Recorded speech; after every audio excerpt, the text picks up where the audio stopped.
It's not surprising, considering what the developments that seem to have happened with Pierre Korkie's kidnapping.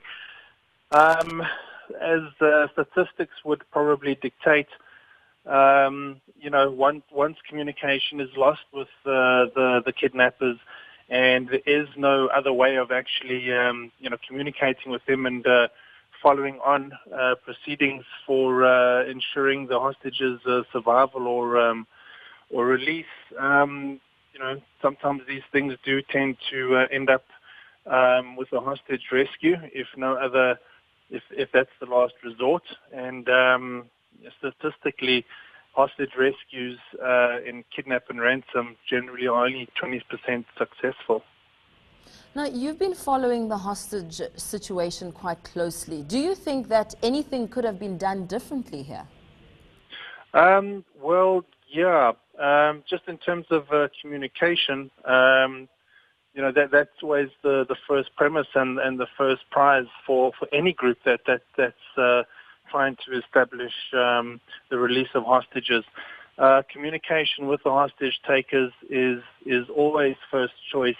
It is basically the golden prize. As soon as communication is lost with the hostage takers, all means and methods of trying to influence them or perhaps trying to get into their space and negotiate for a successful release goes out the window, and as a result, they then basically have free rein to do whatever they want. What are some of the strategies that can be used to keep the communication channels open? Well, there's numerous strategies. Obviously, honesty is always ranked number one. It's always important to be honest and upfront with the hostage takers. Obviously, there must be something in it for them at the end of the day. A hostage scenario is typically a business transaction in any scope. And, as a result, both parties have to essentially come to the table. Obviously, though, where demands are set at such a substantial level that they cannot be met, that is a very, very difficult task to try and accomplish, specifically with, terrorist groups or demands of a politically demanding nature, as was the case with Pierre Korkie. But at the end of the day, it all basically then, comes down to communication and keeping those lines open, and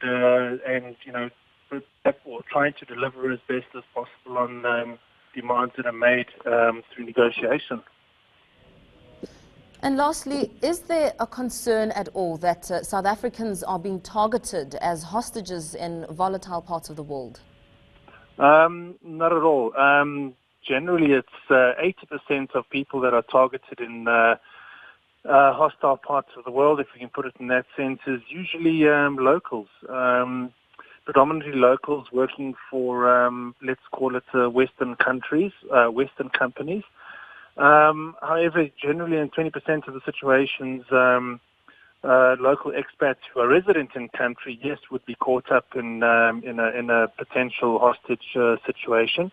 But certainly, I wouldn't say that South Africans are being kidnapped, as first prize. South Africa is extremely neutral in terms of its stance on the war in Iraq, or at least Afghanistan, as are other European countries. There are obviously other European countries whose governments are known to pay, hostage sums, and South Africa is not one of them, if I can put it in that way.